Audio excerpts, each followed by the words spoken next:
and we're welcoming our next speaker, and that is Sally Shakti Willow, and she's talking to us today all the way from the United Kingdom.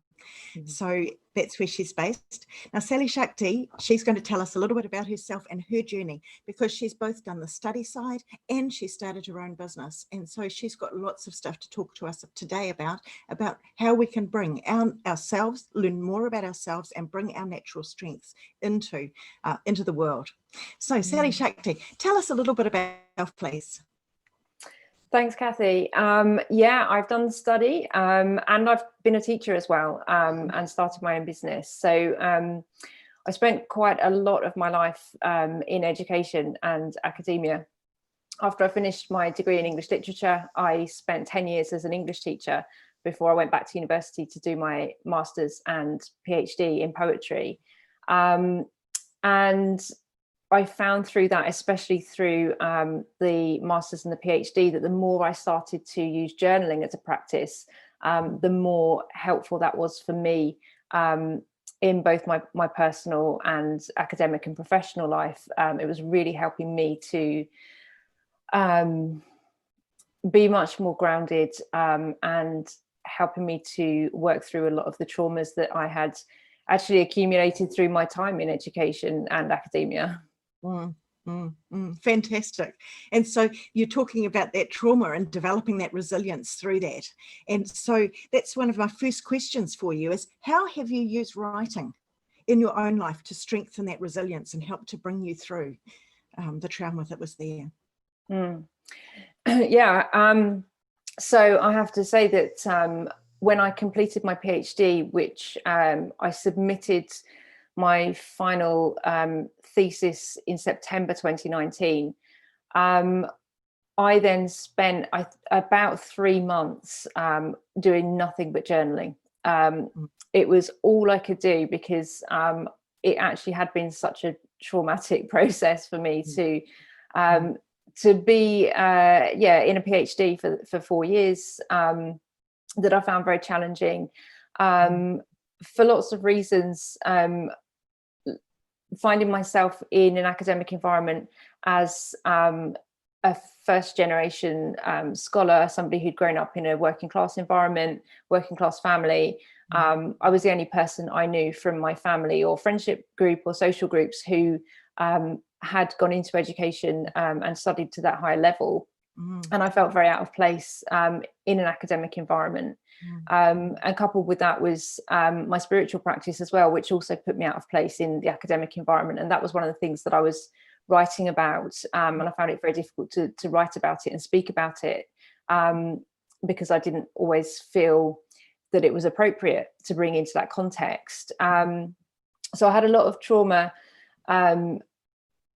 that I needed to release at the end of that process. It started when I actually finalized my thesis, and the last thing I wrote in my thesis was the introduction, because that actually was like the sort of overview that brought it all together.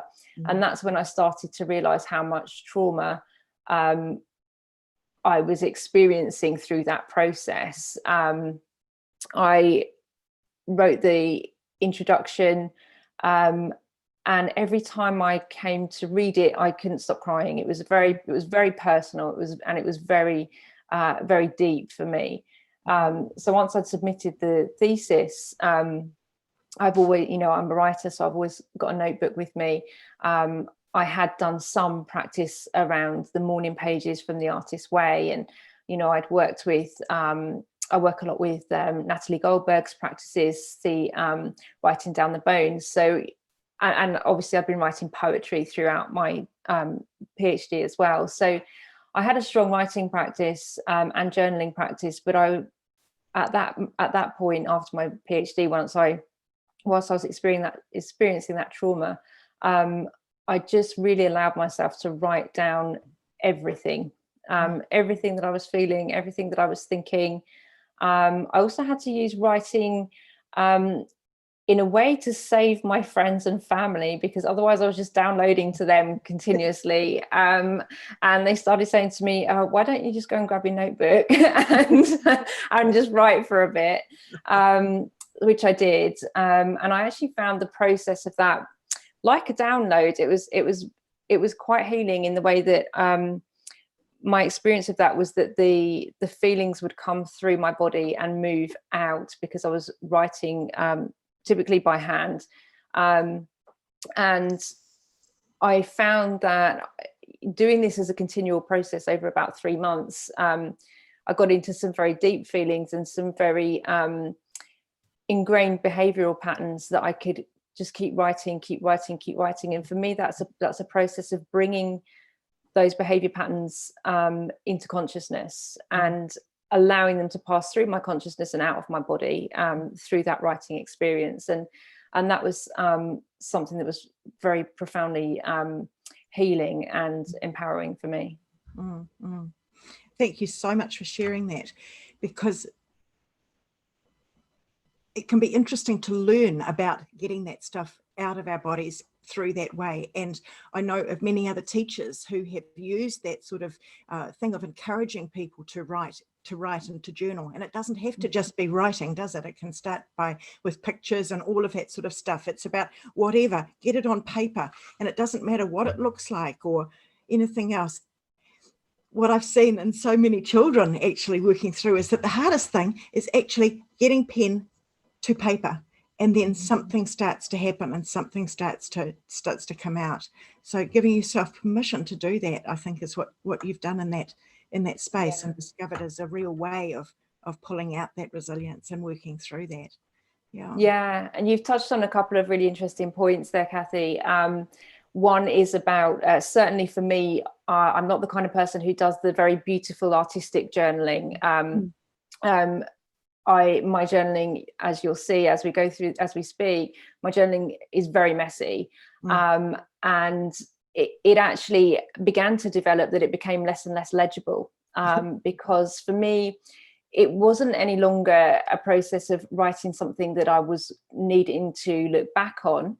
There are a couple of reasons for that. It wasn't something that I was, consciously really wanting to write to record. It stopped being a process of writing to record, and it became a process of writing to feel and experience. And the more it became that, the less legible the words actually became on the page. And that's been an important process for me, the physical movement and the physical contact between the hand and the page, which I use as a daily practice, just before I go to bed, and every morning before I get out of bed as well, and throughout the day.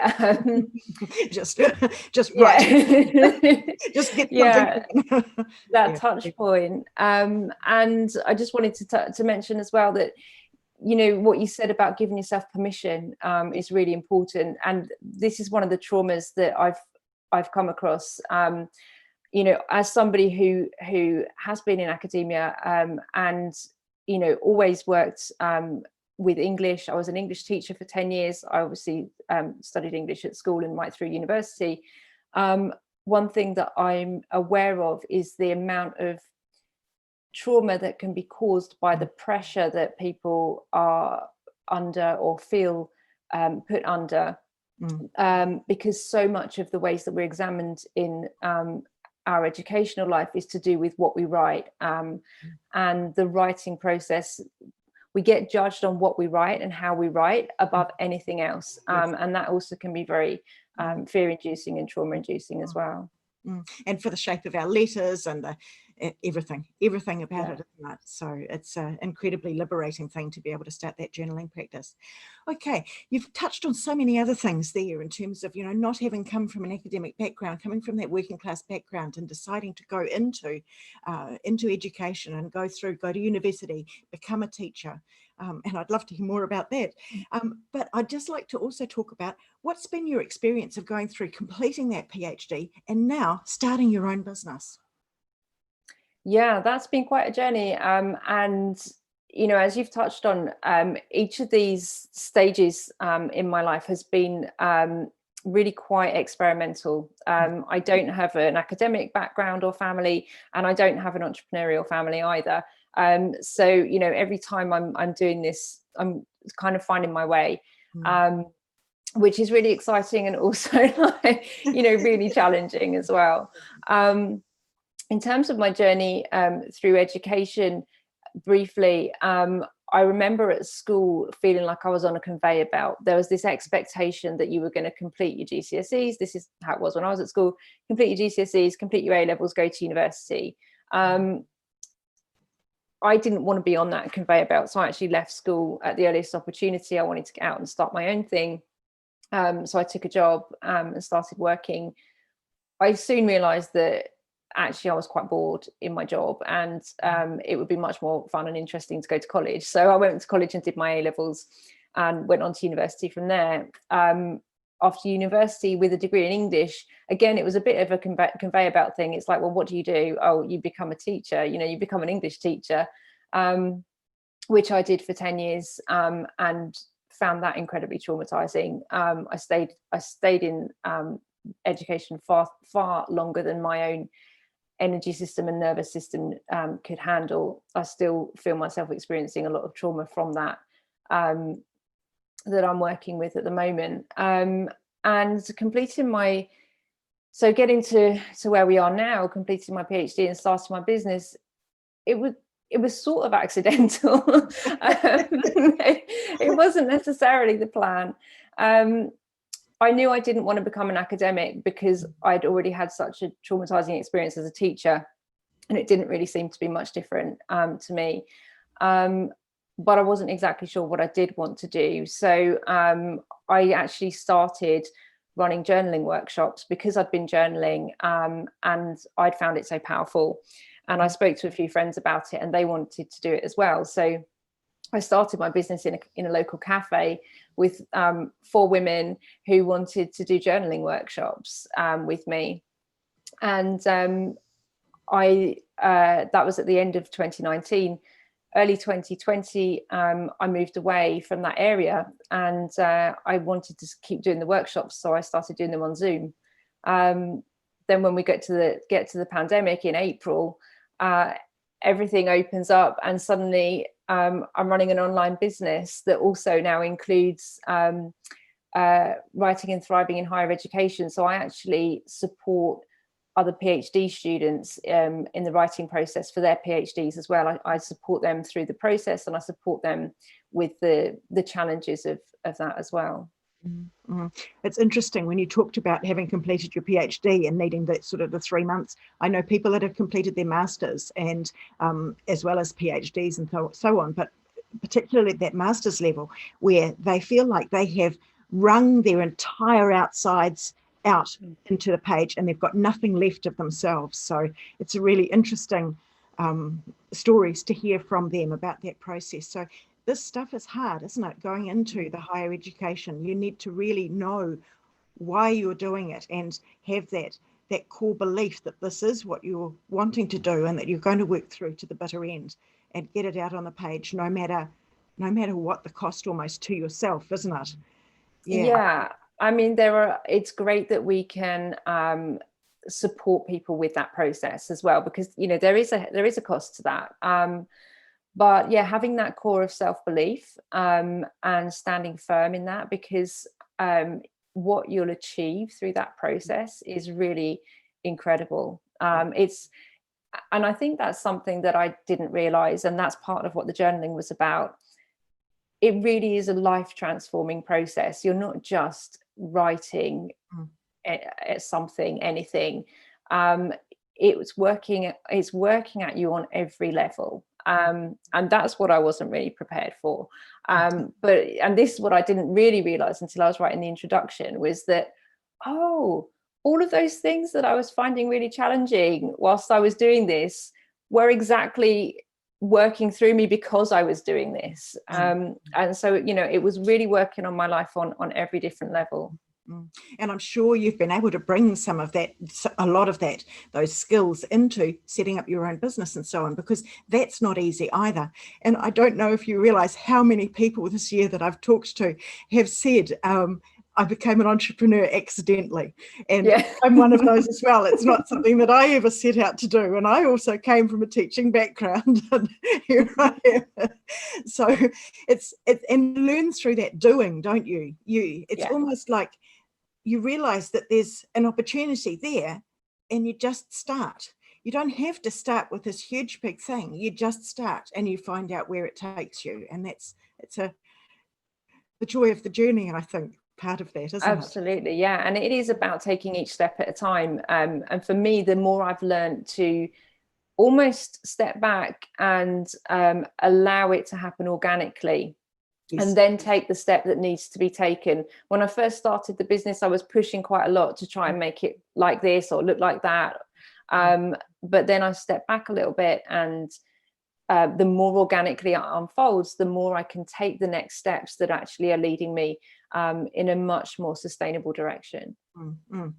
Exactly. That sustainability and so on. Okay, so the next question that I got for you then is, you've been using this writing as to support you in the process, the whole way through. And you talk about 4 stages of writing. So can you tell us about those 4 stages of writing and how you can apply those to anything in life, whether it's setting up a business, whether it's higher education, whether it's just getting through day to day, whether it's exploring what you might be wanting to do next? You've got 4 stages of writing that are like gold for us all. So please share. Absolutely. I'm going to share my screen with you here. Let's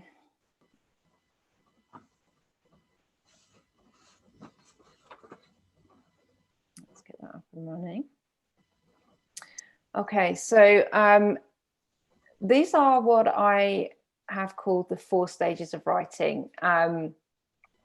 And they take the form of the seasonal cycle. These processes started to form for me when I was doing my journaling, and also apply to any writing project on any scale. So typically the process starts in the spring, but you can see how it's a cyclical process. So the first stage of a writing project is writing as thinking, and I'm going to take us through some writing as thinking exercises after we've looked at these couple of slides. This is where we give ourselves permission to be in touch with the page, or it could be the keyboard if we're writing an academic project. But we give ourselves permission to let the thoughts come through, really in whatever stage of being formed or unformed that they're in. One of the primary pressures, as I mentioned earlier, that we put ourselves under as writers is the expectation that it has to be perfect, or needs to, it's supposed to come out perfect first time. Typically because what we've read has been well edited and well structured, and it will have been through several processes before it gets to that point. We expect our own first draft writing to come out like that, and it doesn't. And anything that we've read also didn't come out like that either. So we want to let go of that fear and give ourselves permission to write whatever is coming, whatever thoughts are coming, and they may or may not be related to the project that we're working on, but we just want to let them come through. Because if we think about The Artist's Way, if we think about Natalie Goldberg writing Down the Bones, writing practice, it's just letting those ideas flow through in an unfiltered way that helps to free up the creative mind. So at that stage, it's about putting ideas down on paper and not censoring, not editing. So this is like, the shoots just coming up. They're still quite tender at that stage. And we don't want to be cutting them back or overanalyzing them, because they're not robust enough to stand that, to withstand that. And then the cycle moves through into the summer, and we start to think about who we're writing for. We're starting to take that raw, unformed piece of writing and form it into something that communicates a message to another person.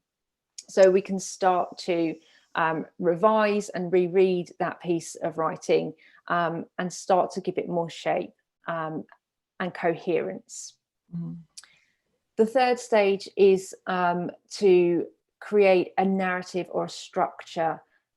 This is the autumn phase. This is where we're starting to bring it into shape and harvest what's there. So we're now really looking at, if, for example, if it's a piece of academic writing, it needs an argument. So are all the parts creating an argument? And what order do they need to be in to create that argument successfully?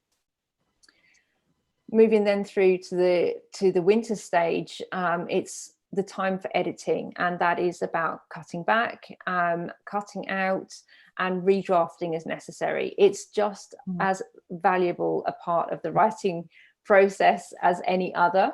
And you know, I think there's a tendency, a lot of the fear comes into writing because we think that we have one shot and we just have to get it right first time. But there are actually these 4 parts to it, which if we work with those systematically, and you know, they can be a cycle, because once we've edited it, we may then go back, and what tends to happen is once we get to the end of a piece of writing, we have reformed our ideas and have a new understanding. So then the temptation is to want to go back and rewrite it because we suddenly understand it differently. That can be a valid thing to do and repeat the cycle again. It can be necessary, but also there has to be a cutoff point. That's why deadlines are useful, because otherwise we could just be rewriting the same project over and over again, and that's not healthy or necessary. No. And that's something else that I see is people sort of hanging out in one particular thing, you know, hanging out in the spring and just constantly, okay, well, we'll try this. You have to be able to move on, don't you? And actually think, okay, I want to do something with that and take it into that next phase. And I really liked what you said in there about in that springtime, not to cut it down. And you think of those new shoots in the garden, and so much can go wrong with them. And it's about actually choosing those few that you're wanting to grow, isn't it? Yeah, really tending to them, exactly, and choosing, looking at that piece of writing and then selecting the parts that are going to be developed is a great way of looking at that as well. It's not all bad.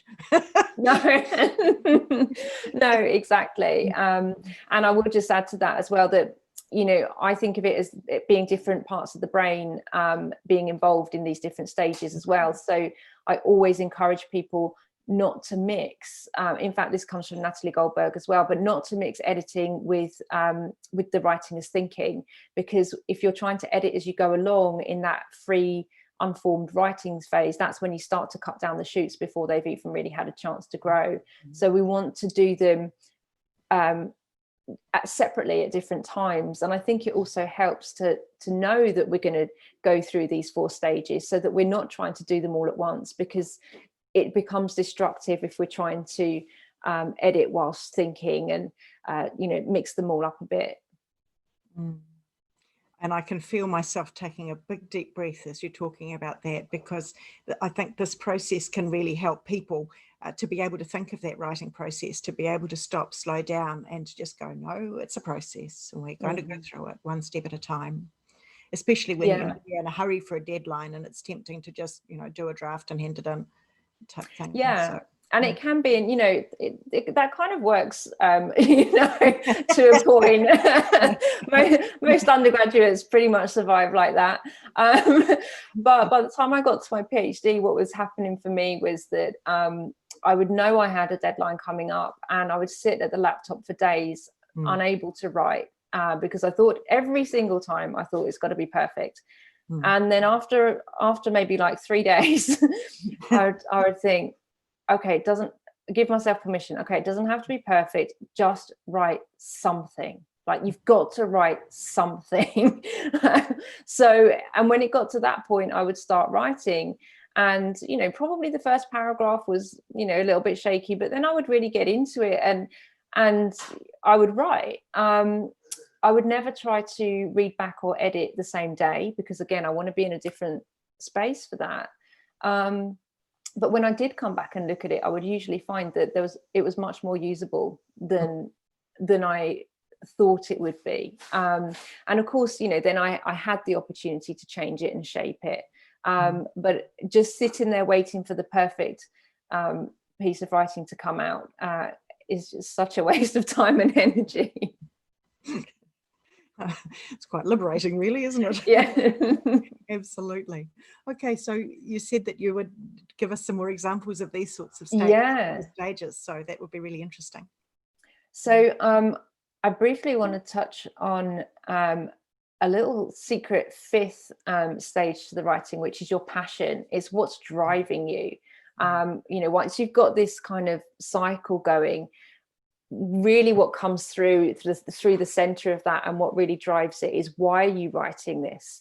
And whether that's an academic project or a creative project or whatever it is you're choosing to write, if you've lost motivation and you can come back in touch with your why, and that might even be something that you journal around, you know, why am I writing this? Any of these questions you could take as journaling questions. What am I writing? Who am I writing for? When? It could be when does it need to be done by?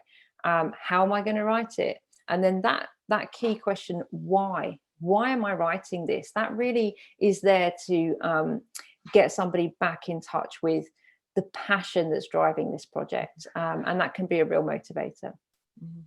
Absolutely. And that, I think I've found over the years, has been the core motivator for anything, like, why are you doing this? Yeah, and with business as well. Absolutely. Yeah. Absolutely. And if you've no longer got a why, it's a great idea to be able to journal about that, to be able to find your new why. Yeah, get back in touch with it.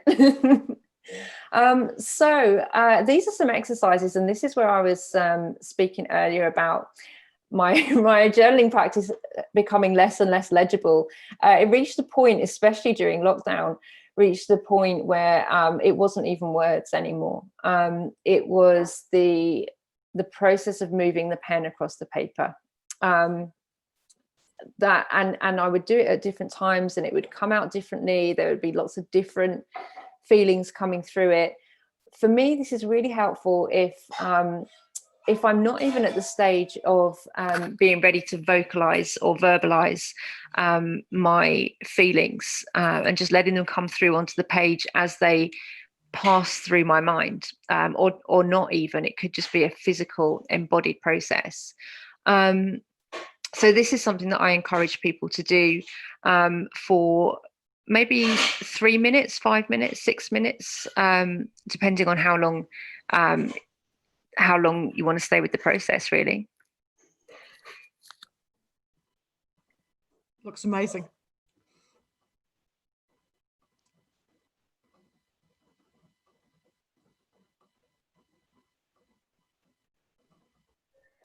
So the second stage of that process is free writing. And that's when you actually do start bringing words in, and to write anything that is on your mind, without judgment or editing. So we've spoken about this in the writing cycle process. And the purpose of doing that is freeing your mind now so that you've got space to write with purpose later. And I've given the following prompts to help, because often when I'm journaling with traumas, it's about the feelings that are stuck. So the first stage is to get in touch with those feelings, and we would have moved the pen across the page to do that in a very embodied way. And then we can move into verbalizing that process. So there are 2 prompts there to help people. I feel and I don't feel. And both of those can be really powerful to journal with for 5 to 15 minutes. I can see the use of that as well, in terms of, and it doesn't matter. It's just that acknowledging your feelings, which is so powerful, helping people move through, isn't it? Fantastic. Great. And the final stage then of this part is focused writing. So when we then move into a productive or just prior to a productive phase of writing, especially if we do have a project or a purpose for our writing. Maybe this is in preparation for an academic project that we're working on, or a creative project, or a business project. These 4 prompts, again, will help you really to get into almost locating yourself within that project. Where are you right now with this project? What do you think in relation to this project? So the prompts are: I think, I don't think, I know, I don't know. And whenever I've done this exercise with PhD students, it always helps to give them clarity about where they are in relation to their project right now, what they know and what they have yet to find out. And it helps to really give them direction so that they know what they need to find out to complete the next phase of the project. And again, you can use this in your business journaling as well. You know, where are you now? What knowledge do you have? And what knowledge do you still need? And then once you understand what knowledge you still need, you can start to consider where you're going to gain that knowledge from, who you're going to ask, or where you're going to go to find that knowledge. Mm-hmm. So it really helps to bring you that clarity, doesn't it, about what the next step forward is? Yeah. So those are my top tips for the 4 stages of writing. All of these 3 exercises that I've just shared all actually relate to the first stage of writing. They're still the writing as thinking, the unformed process part, but they are extremely helpful as journaling prompts to support people through academic projects, creative projects, and business projects. And I've used them myself for each of those applications. Fantastic. And where can people find out more about what you do, Sally Shakti? My website is www.writingthriving.com. That is mostly, there's a lot about my copywriting work on there at the moment. So if you were to go to www.writingthriving.com/students, you'll find all of my work that I do with in higher education. Fantastic. Thank you so much. Thank you so much for sharing with us today. That's been very, very, very useful. And I loved how the practice of journaling and those 4 steps of writing that you've talked about can be used in every single area of our lives. And so thank you for helping us to understand that it is a process, and that there doesn't have to be any judgment on this, because I think that's so much of what we need, is to be able to bring out ourselves into the world and without that judgment from others. And so your first picture that you had in that of just actually pen to paper, and it doesn't matter what comes out, nobody's going to see this.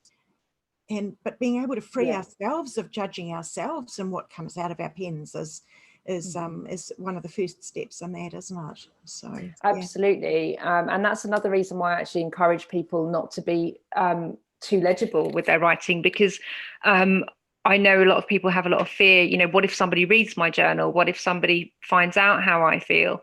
So it can help people to be much more truthful and much more in touch with their own truth, which ultimately puts one in touch with one's own power when one's in touch with one's own truth.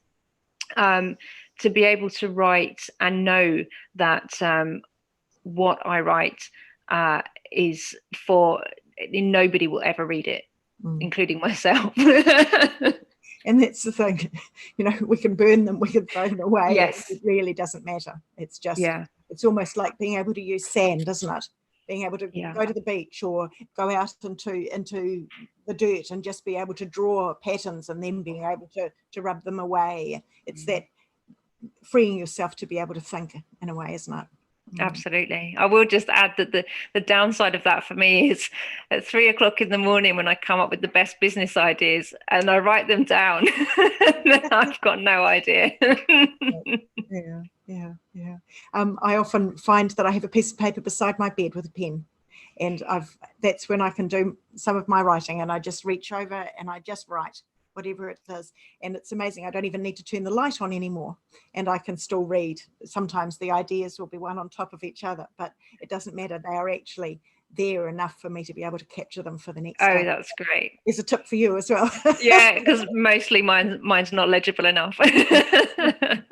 Yeah, and then I think, okay, well, I trust the process so much that I know that it, if it's come through and I've written it down, it's there. And if I need it again, I'll find it.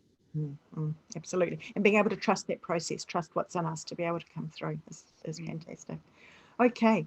Well, this is the end of this session. So thank you very, very much, Sally Shakti, for bringing us all of those insights, if you like, into the power of journaling to be able to shape our lives, to be able to bring out more of who we are in the world, to be able to give us direction and to help us develop that resilience to be able to get through whatever it is that we are facing in our lives. And I love that part of what you brought to us today. So yeah, thank you very, very much for sharing that.